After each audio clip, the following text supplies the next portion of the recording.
The Return of the Twelves by Pauline Clarke, Chapter 21. What are Genii for? Maxie! Jane whispered urgently, catching him up. Did you see? Phil's followed us. I know, said Max quietly. I can't help it. We've got to get them safely ashore. Max picked his way down the steep bank and was ready to grasp the bows of the canoe. As it glided to shore, it was still in the beam of Philip's torch. The patriarch held both his arms in the air, and Max could see he was smiling. The Genii are everywhere, he said. One by one, the young men disembarked as Max held the boat and began climbing the bank of the river like General Wolfe's men up the heights of Abraham. Some went on all fours, some clung to the stalks and grasses. One suggested using the rope which still hung round Gravy's neck, but the rest were too impatient to wait. Gravy himself stumbled more than once, lost his footing, and rolled back upon the Duke. As for Ross, he was attempting to haul the bag of cannonballs, the rest having forgotten them in their haste. Added to this, the beam of light was momentarily gone, and the moon did not reach the dark bank under the side of the bridge. Max turned on his own lamp and relieved Ross of the marbles. Buttercrashy came last as usual, in his alert and dignified manner, even though he had to scramble in places. At the top of the bank waited Jane, and now shining her light to guide him. At the top of the bank waited Jane, who was now shining her lamp to guide them, and Philip. Philip was squatting down, holding his own lamp steady, as if to see better what he could not believe. He was perfectly quiet and rather pale. He watched the mountaineering of the Twelves with growing excitement, and the whole mystery of Max's behavior made itself clear as he watched. He felt sharp regret and jealousy that he had not known sooner, but Jane's gentle quietness as she had whispered, "Hello," to prevent his bursting out with, "Why didn't you tell me?" As he wanted to, he realized that his presence might frighten them. His voice would be unknown. Why had he not seen they were alive when he handled them in the attic? He supposed they feigned wouldn't when they chose. Philip was not stupid. He fitted the pieces neatly into the puzzle as he crouched there watching. Now they were forming themselves into a column 2 by 2 on the road. This strange, squeaking, crackling noise. It must be their voices. Could Jane and Max understand what they said? If so, it only needed practice. He strained his ears, concentrating. Max scrambled up the bank last, saw Philip, took in the look on his face, and reached an immediate decision. He stooped down to the patriarch.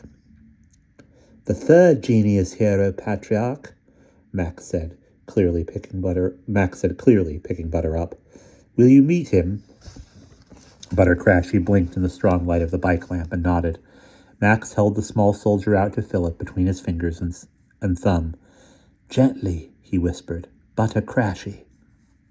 Philip put out his hand almost gingerly. Max placed butter upon it. "This is the Genii Philippi," said Max. Philip was reminded of the ghost of Julius Caesar, but he did not smile. The little creature was speaking. He bent his head, then, afraid of tipping him off, he dared to pick him up in the finger and thumb and put him to his ear. He was warm and soft, alive. "The Twelves welcome you," said Buttercrashy, and this time Philip made out the words, "I am the Patriarch." "I am proud to make your acquaintance, O Buttercrashy," said the Genii Philippi, solemnly, taking Max's tone. Butter bowed and waved his arms and smiled. Jane loved to see him smile. Max sighed with relief. Philip handed the Patriarch to him, still looking as dazed, as if he expected to wake up and find this a dream.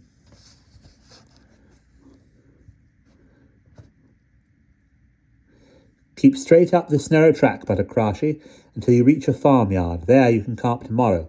We shall find you a place." And Max put the Patriarch down, heard the Duke call attention, and saw the 12s ready themselves. The 3 Genii watched then, as the brave column set off once more along the rough, sunken lane. In the moonlight, Philip looked after them. What was it like? Like some loosely articulated lizard, or a huge version of a centipede by the road? But no, it was like nothing he had ever seen. That small column moving steadily, throwing its separate shadows. the little paper flag held above it. "They're marching to Haworth," Max said at last. "Yes," said Philip, and he sounded shy. Jane could understand this. He was confused by what he saw. "Will you write and put off that professor?" Max said anxiously. "Yes," said Philip. "Tomorrow. Well, Monday." "No one else knows," said Jane softly. "I won't tell," said the Genii Philippi. "But what happens when they get there? Everyone will see them." "We don't know," said the others. "We can't imagine. And I don't know how to get them inside the museum without anyone seeing. You see, they hate being picked up and organized. They like to do it themselves," Max explained. "I haven't thought as far as that," said Jane. "What with first losing them all and then Stumps again." "I'll help you think of a way," said the Genii Philippi. "Hadn't we better go after them?" Weary and footsore, the slowly moving column of the 12s tramped up the long hill, held in the 3 beams from the Genii's bike lamps. The moon was often hidden behind clouds, and high walls hedged them in. Their way would have been dark indeed, had the Genii not been like a pillar of fire behind them. So Philip whispered, shivering. Max had the canoe balanced upon his bike basket. Jane, feeling hungry herself, was worrying about the 12's hunger. The 12's, like well-disciplined soldiers, sang to keep themselves going. They reached the farmyard before dawn.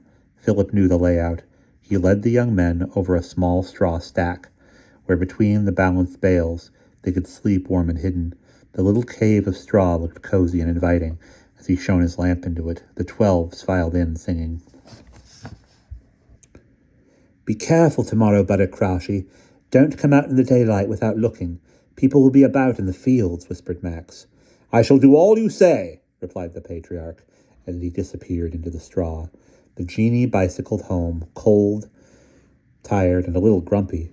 They said hardly a word, and Philip least of all, but their hunger was such that they one and all raided the larder, and as they stood in the kitchen munching, Jane said in a whisper, "They'll be so hungry.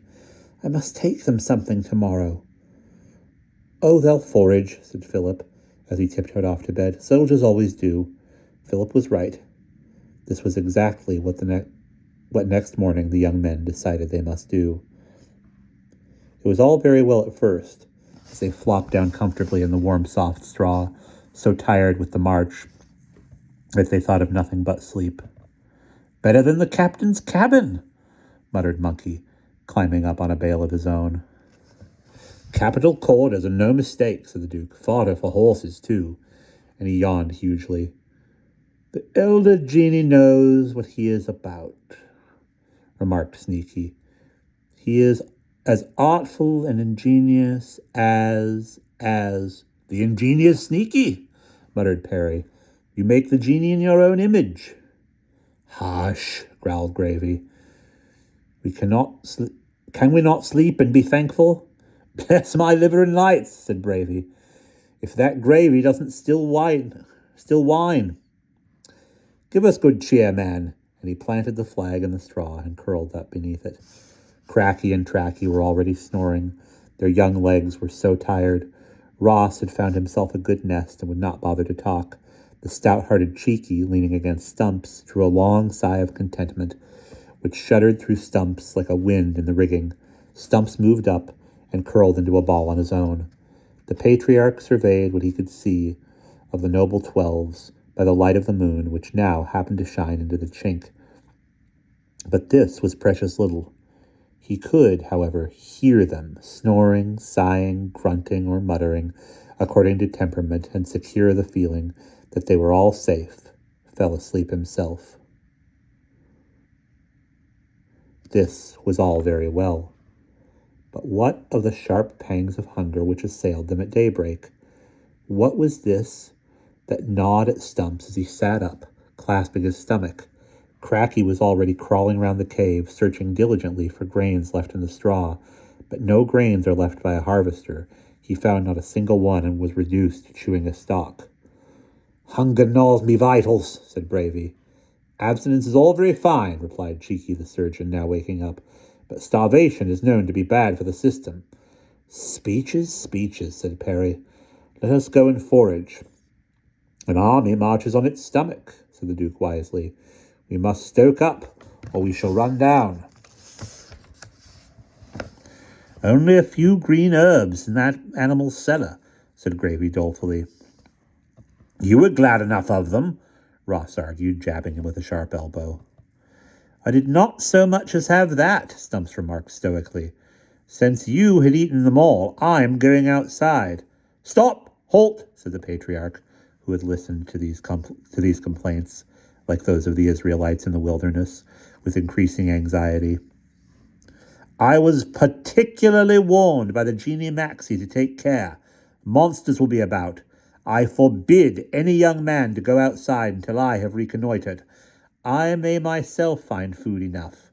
Manna in the wilderness. Who knows? He looked round the cave, now lit up by a pencil of sunlight through the crack. Empty me that cannon bag, Ross, he ordered, for Max had decided to leave them their cannon. Ross did so, taking the sack over his shoulder. The patriarch stepped cautiously out. He blinked in the sunlight and looked about him. He found he was facing a green, close-cropped field, upon which a vast number of immense white birds walked, pecking viciously and clucking in stupid pleasure. He could see they were birds, for they sometimes flapped their great wings. What were they pecking? If it were grain, then it exactly suited his purpose. He did not want to invite a peck upon his rear portions from one of those sharp beaks, but he thought he could pick his way gently and not be seen. He saw no people, only the flock of chickens. He set forward over the grass eagerly, wide drifts of seed, scattered bountifully on the earth, like the manna for grumbling Israel. B. Crashy stooped at a convenient drift and began to shovel it into the mouth of the sack with his tiny hands. He knelt to his task, for his back ached. 140 plus as he was, he moved on over the field, gathering the food for his men. Ahead was a building, but it seemed deserted, and it was far off. Daintily avoiding the fowls and dragging the increasingly heavy sack, Butter gleaned the seed, becoming careless in his zeal to collect more. The 12s who had come to the door of their refuge watched in glee, and Cheeky was begging the Duke to order a forage party to help drag the sack. Suddenly, from behind the chicken house, bounced a huge black and white monster on all fours, and following him, a man. They strode toward the stooping Butter Crashy, the dog making feints to bounce at the chickens, who pretended to flee and squawked loudly. The dog saw the small thing moving in the grass, and pounced, sniffing. The farmer saw the bright cotton bag. Butter seized the sack and turned in each direction, tugging it with him. Then he felt the slobber of the animal, and its hot breath and rough tongue, and at once feigned dead and kept still. The dog sniffed. The farmer stooped idly, curious about the bag. It warn't a mouse, as he thought. Why, whatever was it? A wooden soldier? Nay. He lifted Butter aloft and stared. Old-fashioned, well-made, a bit shabby-like, not a bit like new uns. And a lisle cotton poke, gain-handed, full of hen's corn. It were a caution. Or nobbut a bit of bairns laken left o'er from yesterday. Aye, why, maybe some of them bairns from the cottages. He looked at Butter again and noted his high hat. Now then, what about all this talk of ancient wooden soldiers? There'd been a piece about 'em in the paper. Think on. Hadn't he read that they'd all disappeared? Maybe this was one of 'em. But, if so, what had gotten all the rest? Happen he could get on to paper office tonight. They'd likely be oppen, doing Monday's issue. He picked up the bag of corn, not but half full. Funny, he could have sworn he'd seen the lithe chap move. Wick is out high, and the poke and all. He mun be getting daft. Nay, but why had the dog pounced? Rover'd thwart it were a mouse and all. Chose what? The horrified and hungry 12s, watching from their stack, saw their patriarch stuffed ignominiously head first into the monster's pocket, and the food he had so laboriously gathered shaken out once more to the undeserving hens. The bag was dropped, empty, on the ground. As for the noble patriarch, he unfroze himself, lying on his face in the dark, smelly, prickly hammock, along with a coil of rope, which he hoped was not an evil omen, and a large pointed stake almost as big as himself and what appeared to be a crumpled dirty sheet. Butter made up his mind to do all he could to escape from these unattractive bedfellows, but he was quite aware that for a moment he must remain frozen when the monster touched him. At breakfast the farmer remembered the soldier, and pulling him out of his pocket from amongst the string, the nail, and the handkerchief, stood him on the table to show his family. Butter Crashy was passed from hand to hand, often head first or upon his back, and at least once he was dropped, but he took it all patiently. He was also discussed as if he were not there, and once more heard the tale of the 5,000 pounds and the fearful threat from America. His benign expression did not alter, and indeed it was noticed by a small boy of about Max's age. More than ever was Crashy glad that he had decided to march to Haworth, and more than ever was he determined to escape. But when he found himself standing high up on a mantel shelf far from his friends, hungry and assailed with the memories of delicious chicken seed, one thought only was left to comfort him. This was that the rest would surely tell the Genii of his plight, for he knew they had watched him from the sack. He had seen them. And if the chief Genii and the older Genii and the gentle Genii could not effect his rescue, then what were Genii for? Butter sighed deeply and let himself freeze. And that is the end of chapter 21.